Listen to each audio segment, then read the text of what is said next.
Welcome back. Alex Ayala received a wild card for US Open Mixed Doubles Tournament. Makakapareha niya dito si Felix Auger-Aliassime. May pagka-Pranses kasi ito, pero Canadian siya. So isa sila sa mga high-profile pairs na nabigyan ng wild card at mag-uumpisa na to sa August 25 na. So meron na ulit tayong mapapanood. And Alex Ayala will participate in Stars of the Open. Ano kaya ito? Dito rin yan sa US Open. Magaganap naman dito sa August 27. At mayroon pong mga nagsasabi na dapat hindi na sumasali si Alex sa mga doubles na ganyan. At lalo na nung nakatambal niya si Venus, may mga nagsasabi ginagamit lang si Alex ni Venus, ginagamit yung kanyang kasikatan. Well, wag po tayong maging negative agad, ano. Wag po nating sanayin yung sarili natin, yung ugali natin sa pagiging nega, dahil marami pong mga benefits, marami pong mahalaga na nakukuha dito si Alex at yung kanyang team, no? At dito nga sa mixed doubles na to, ang doubles po kasi ay nakatutok sa mga reflexes, magagandang volley sa net at tumpak na serve. So nakakatulong po ito sa maipormang mabilis ang mga kasanayang magagamit din sa singles. Para sa mga nakababatang manlalaro, ang paglaro po ng doubles ay magandang paraan upang masanay din sa court condition, hangin at pagbagay sa laro nang hindi nauubos ang lakas tulad ng mahabang singles match. Dahil nga doubles po ito, actually hindi ka rito takbo ng takbo at hindi rin po ito nakaka-stress kagaya ng laban sa singles. At mayroon talagang mga nakukuha dito. Unang-una, yung tungkol naman sa prices. May premyo din po kasi ito itong mixed doubles at kahit sa women's doubles. Malaking tulong po ito para sa gastos nila sa travel fare, hotel, food and drinks. Alam nyo ba, si Alex ang gumagastos niyan.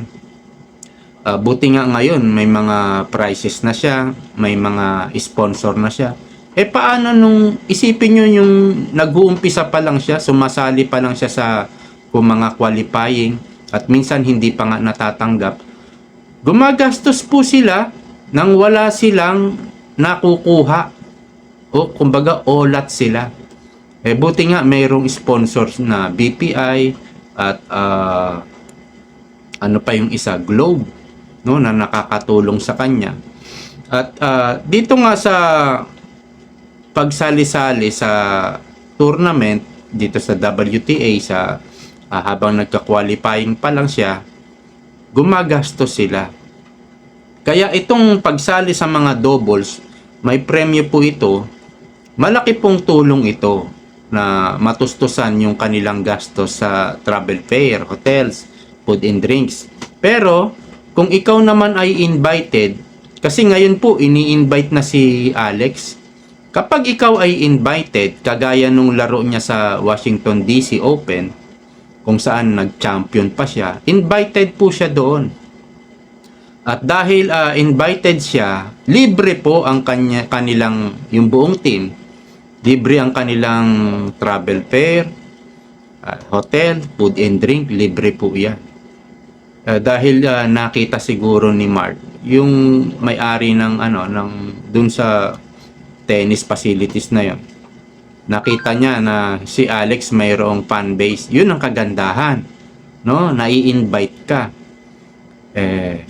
Sa palagay niya, naniniwala siya talaga naman na naghakot ng audience si Alex doon sa DC Open. Kaya tuwang-tuwa din yung may-ari nung tournament na yon. So kapag ganyan ini-invite ka, libre ka na. Pero kapag kumbaga mandated ka na mag-participate sa WTA 1000, lalo na sa Grand Slam, gastos po ng grupo, ng team ni Alex Ayala. Kaya isa ito sa nakakatulong din sa pagsali sa mga doubles. At nakakalikom din ito ng ranking points sa doubles. At ito'y makakatulong sa pagiging baka mag-qualified siya sa Olympics dahil ino-honored po itong mga points na ito ng Olympics. Kaya hindi po basta-basta yung pagsali dito sa doubles. Talagang mayroon pong naitutulong, mayroon pong napapala ang pagsali sa doubles. At dahil nga doubles, may kasama siya sa court, nababawasan po talaga yung stress mo dito. Hindi gaanong stressful at hindi na gaanong nakakapagod. Hindi kagaya sa single, talagang takbo ka ng takbo. Dito sa doubles, halos nandoon ka lang sa posisyon mo, sa kinatatayuan mo, di ba? Kaya hindi rin nakakapagod. Kumbaga, hindi ka magsasayang dito ng lakas. So, kapag natalo naman ng maaga sa singles, ang tagumpay sa doubles ay nakakatulong upang mapanatili ang magandang kumpiyansa sa sarili at sa mga susunod na palaro. At ito ay magiging training na rin. Training mo na rin para sa mga malalaking laban mo sa singles. At ang panalo naman sa Grand Slam o sa Olympics, magiging ito man ay single o doubles, mixed doubles, ay naiiwan ito sa kasaysayan ng tennis na nagbibigay ng malaking karangalan sa bansa. Magiging ano rin po ito, halimbawa nag-champion sila ni Felix diyan sa US Open pa naman ito US Open. Talagang tatatak ito, magiging history po ito at magiging karangalan din nga ito ng ating bansa. At dito naman po sa Stars of the Open, ito po isang exhibition event lang po during US Open Fan Week. At itong gaganapin nga na August 27, 2026 sa Arthur Ashe Stadium in New York. Ang makakalaban naman dito ni Alex Ayala ay yung kanyang tropa, yung maganda niyang friend na si Iva Jovic. At maglalaro din dito si Amanda Anisimova, yung tumalo sa kanya nito lang, versus Marta Kostyuk, si Joao Fonseca versus naman Lerner Tien, at Arthur Fils versus Alex Michelsen. Ito po ay para po sa charity.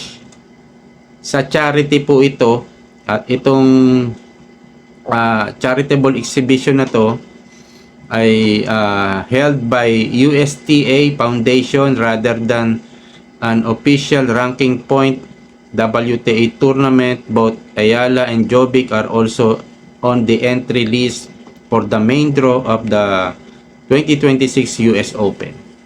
Ito po isang exhibition game lang at charity game. Kumbaga yung malilikom dito mapupunta sa charity. At dito naman sa paparating na US Open, sa August 24 malalaman na po yung magiging schedule at seeding ni Alex Ayala. Kung pang ilan seed siya, dyan po malalaman. At malalaman na rin yung schedule. Maglalabas din na yata ng schedule. So abangan po natin yan. August 24, kayo na po mag-research sa mga nagmamahal, mga fans ni Alex Ayala. Abangan niyo po August 24. Malamang siguro August 25 dito sa Pilipinas. August 24 sa US at doon sila magre-release kung pang ilan seed, kung sino yung mga number 1 seed hanggang 32 seed. So makikita na natin, nakalista na po si Alex doon. For sure yun, siya ay isang seeding dyan at yung schedule. So that's all. See you soon.